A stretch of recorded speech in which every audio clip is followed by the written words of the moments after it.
Welcome back to Face the Nation. Joining us now, in addition to Jeffrey Goldberg, we have Ruth Marcus, who's a columnist and now deputy editorial page editor of the Washington Post.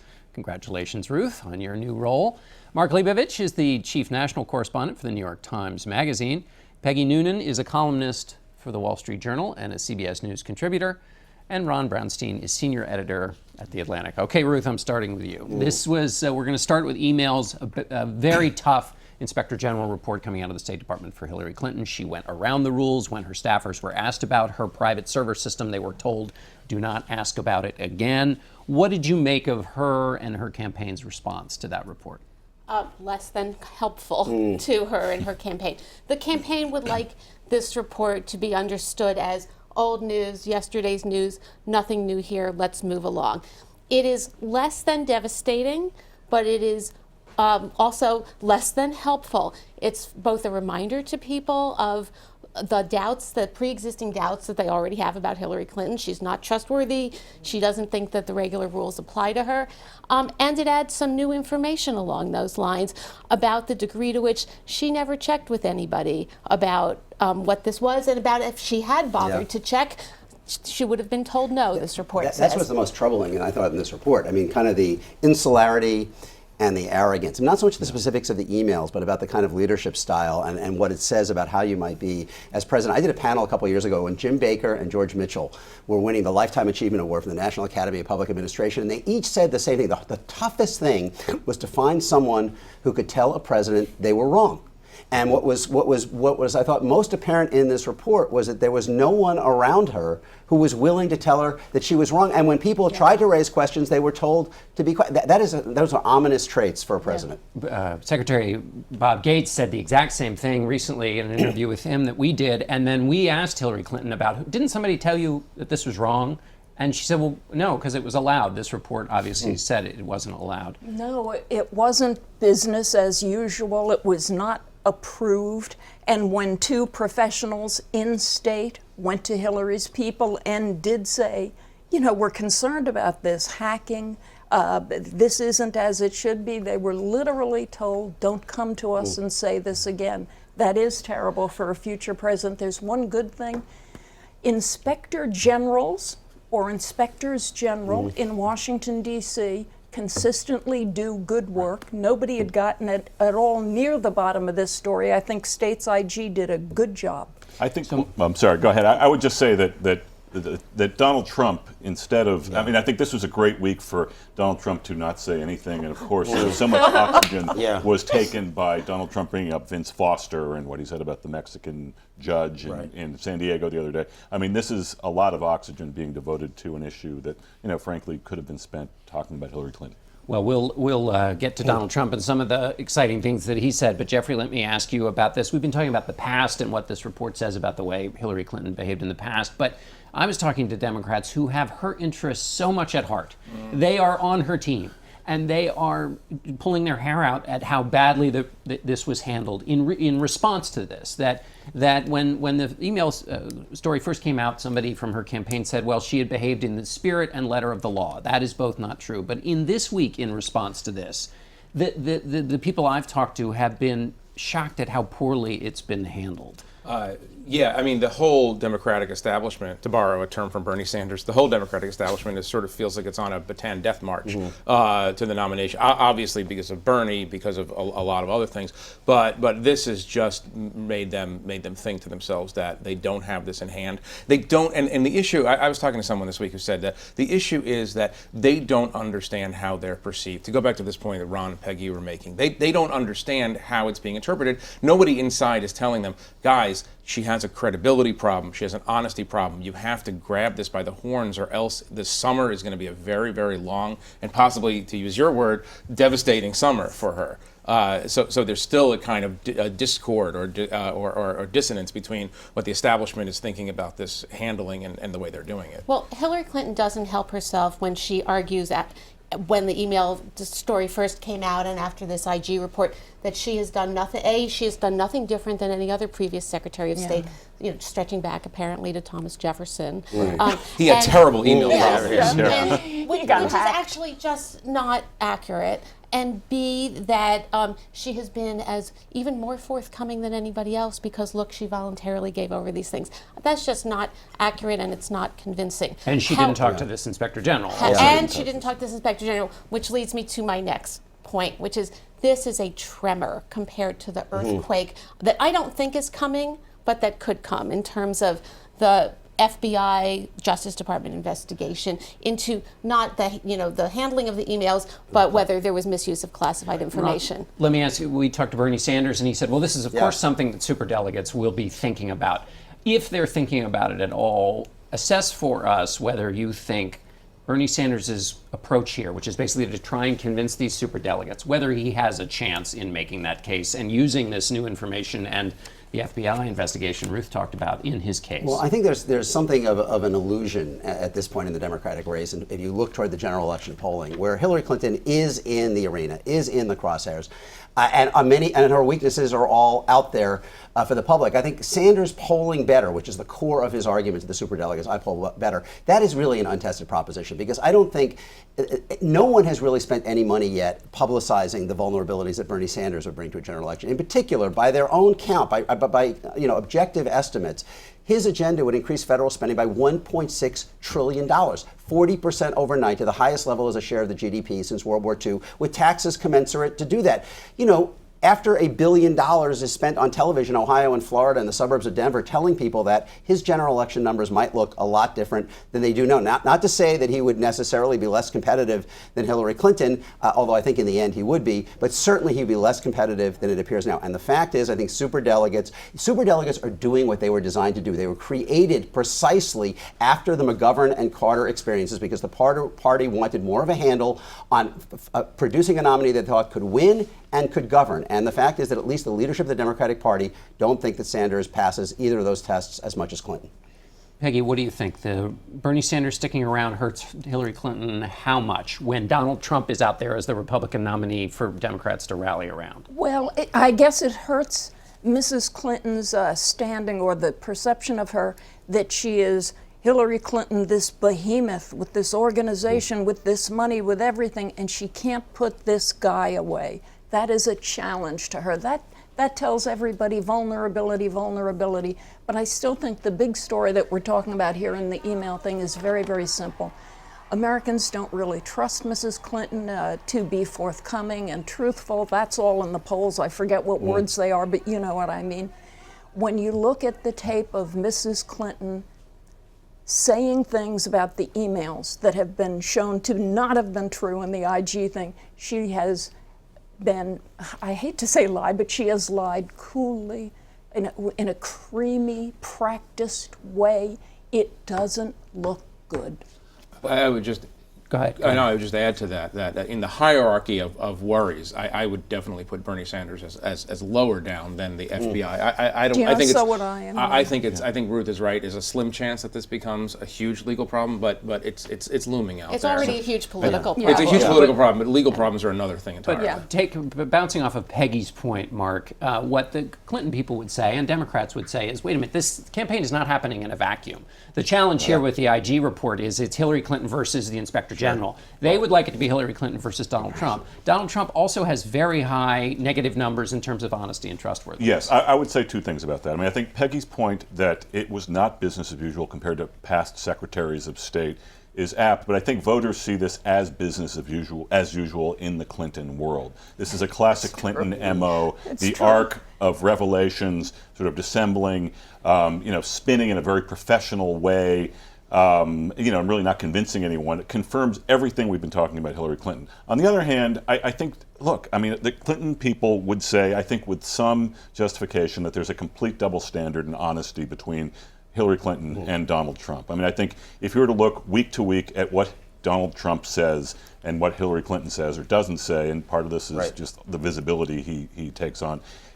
it's not even close. I mean, Donald Trump, just the volume of stuff that comes out of his mouth. The volume of untrue things that come out of his mouth. And even with Sanders, right? I mean, even with your interview with with Senator Sanders. I mean, the fact is, he has run an incredible race, but he's lost the race, and not in the back room. He's lost it at the ballot. She's won 3 million more votes than he has. She's won 55% of the total vote. If you look at all the primaries and all the caucuses, of the 20 biggest states that have voted, the 20 biggest states, 18 have already voted. She's won 14 of them. 12 of the 20 states he's won have been among the smallest. You look at the exit polls; they've split white voters. She's dominated 3/4 of African Americans, 3/5 of Latinos. I mean, he has run a great race, but she has beaten him, and you know, that is the reality that Democrats are facing here at the finish line. Let's pause here. We'll talk about the Republicans when we get back, so stick with us and we'll have more from our panel.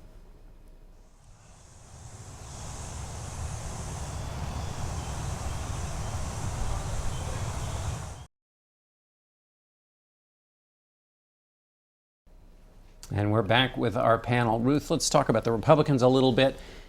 Donald Trump and Paul Ryan have still yet to have their final moment of unity, but Republicans, we saw with Senator Johnson, he's on board with the Trump train. They seem to have really come behind Donald Trump. All that talk we had about disunity, the polls and otherwise seem to suggest people are on board. People are on board, and the ones that aren't on board are getting on board. We talked about this a few weeks ago when I suggested, I was a little worried that I might be wrong, that before the Ryan Trump meeting, that it might be the moment of peak anti-Trumpism. Turns out I was right. Everyone is getting on board. There's kind of Mitt Romney and a merry band of hand-wringing, and I mean that in the best possible way, columnists. Some of them work for me. And one Nebraska senator. And one Nebraska senator who are kind of the remaining holdouts, and both, significantly, both voters, Republican voters, and Republican elected officials and Republican fundraisers are coming on board.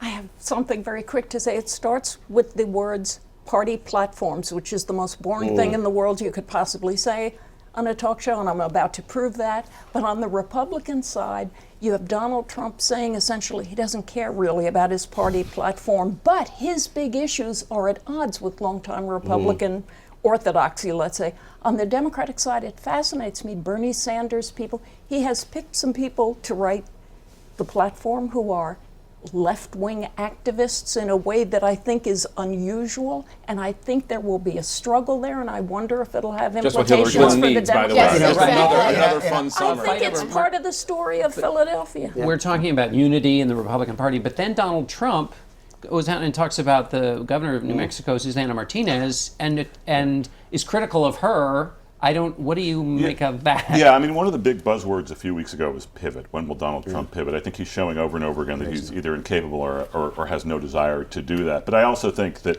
a more important pivot maybe in this moment is Bernie Sanders' willingness to actually pivot into good soldierhood at a certain point and actually bring a lot of the energy he's brought to this race, you know, as actually a surrogate against Donald Trump, the way Elizabeth Warren has, and frankly as a supporter of Hillary Clinton. You know, Mark's point about Donald Trump and the pivot, I mean, Donald Trump has broken so many boundaries and kind of shattered. But even by Donald Trump standards, what he did this week in San Diego, when he went off on an extended rant against the federal judge hearing a case against Trump University, Indiana-born federal judge Gonzalo Curiel, who he described as a Mexican.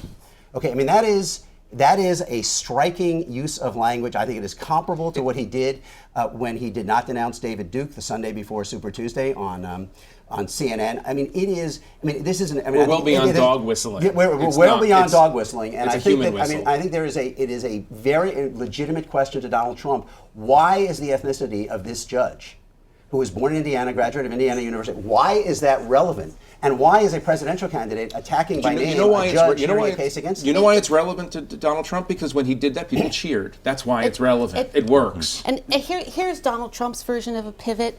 Donald Trump's version of a pivot is if you say something or do something, in the case of this judge, that displeases him, he will pivot and turn on you because he is, as he's told us, the counterpuncher. So it doesn't matter if it's somebody on your team, like the governor of New Mexico, who you might want, or somebody who's your opponent, like Hillary Clinton, or Elizabeth Warren, who he attacked this week as a big mouth Pocahontas. Not helpful. Big mouth. Women don't like that.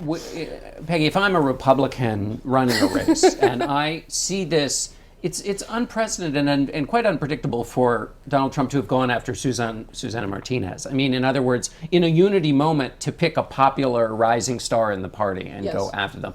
And the crowd in her home state loved it, which was also But that's startling thing. Well, Just like Paul Ryan. Just like She's Paul a Ryan. politician and he's Right, not. right. I mean, it's a basic Isn't formula. that a level of unpredictability that's going to be, that's what makes other Republican lawmakers nervous, that there's always might be one of those exciting that's the moments. question for those running for the House and for the Senate, that every day they'll have to be parsing their way through, oh my God, how do I respond to this? They'll all have to be figuring out a way to deal with it. Donald Trump ought to do those men and women a favor and stop this, but it's not sure that he can. We talked about people around Hillary can't tell her the truth. Yeah. Who around Donald Trump says to him, boss, stop this, don't do that anymore, it's not But nice. it's more than its random comments. I mean, Donald Trump could have been defined to the public in a number of different ways. He could have been defined as the business guy bringing his private sector expertise to do kind of a rehab on the economy and government. He could have been defined as the outsider coming to clean up a corrupt political system. And those are both parts of his identity. But the third part, the core, I think, of how he got to the nomination was his identity really, this identity as kind of the embodiment of kind of racial backlash and kind of anxiety over changing demography. And he keeps going back into those waters this week with Susana Martinez and with the judge. And that kind of underscores the real problem. It's not holding together the Republican coalition. It's that the Democratic coalition, which is essentially diverse America and the portions of white America most comfortable with that, will turn out in big numbers. And even if the Republican coalition does turn out, he probably can't overcome that. Last word to you, Jeff. Peggy, he's not going to stop insulting Mexicans and Native Americans as he did this week because it's working, and he goes with what works. I think that's a simple. It's working for. It encourages his base. It brings out his base and makes him. But part of the reason it does work with his base, I think, is that they kind of hate politicians. They hate the political class. They're not wild about us. And when he makes fun of the official elites of America in no matter what way, they kind of like it because they don't like Mexican us. Americans are not the elites of America. But a big person like Martinez. Do you know what I mean? The judge? I don't know. We'll have to leave it there. Thanks all of you for that lively discussion. We'll be right back with Colorado Governor John Hickenlooper.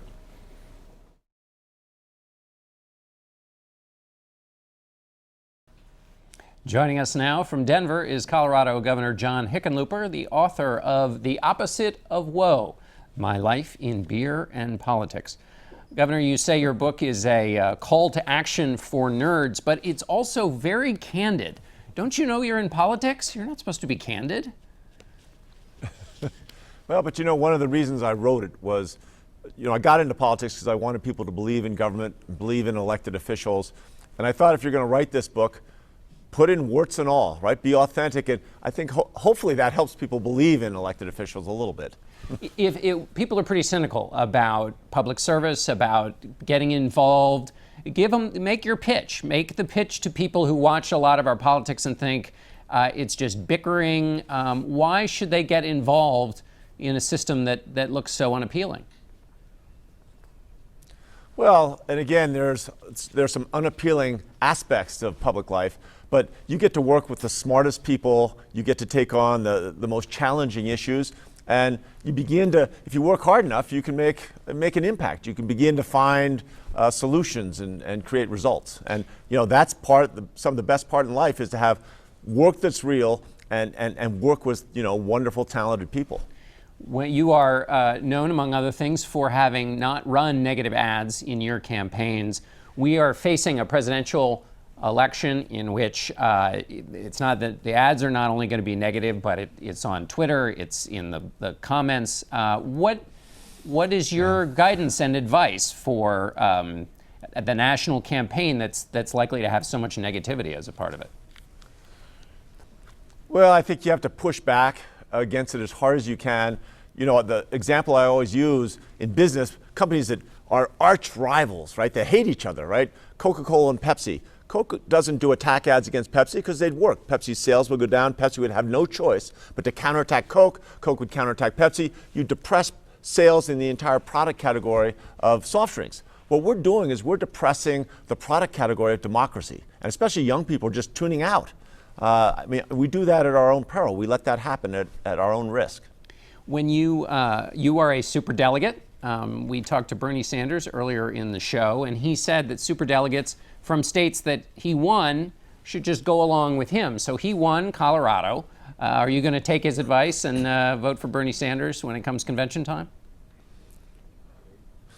Well, you know, the superdelegate thing was started 30 years ago, and the idea is that people that have been in elected office for a longer period of time, maybe have a longer perspective on things, that they'll bring some stability. And we're looking at, you know, I admire so many of the things, the issues that Bernie has raised. Senator Sanders has really pushed out.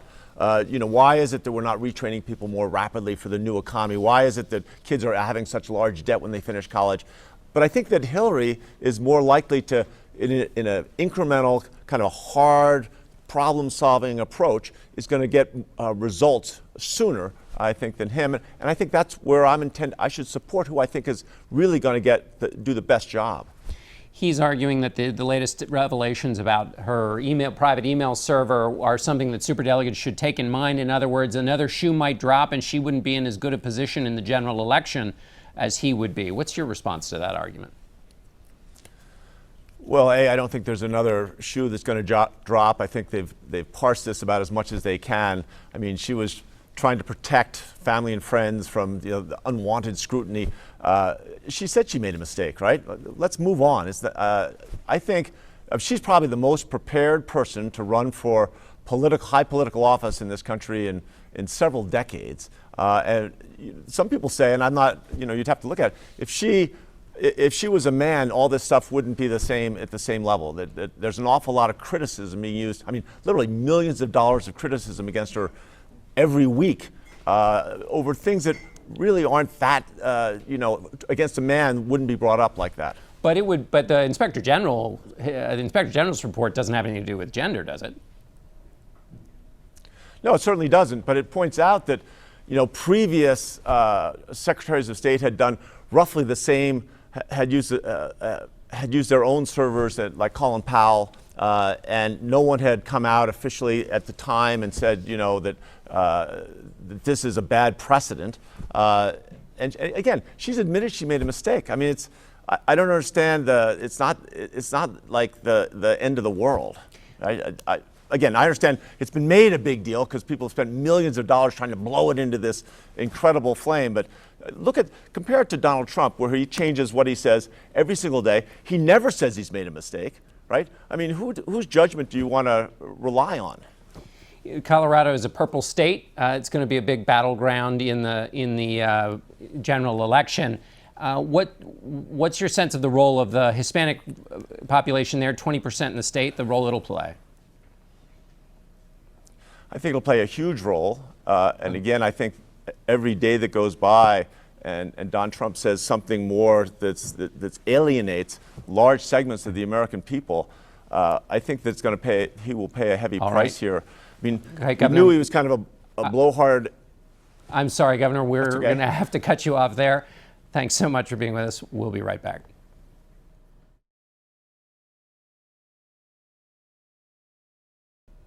That's it for us. We'll see you next week. But on this Memorial Day weekend, before we go, we want to thank our nation's veterans who have served their country.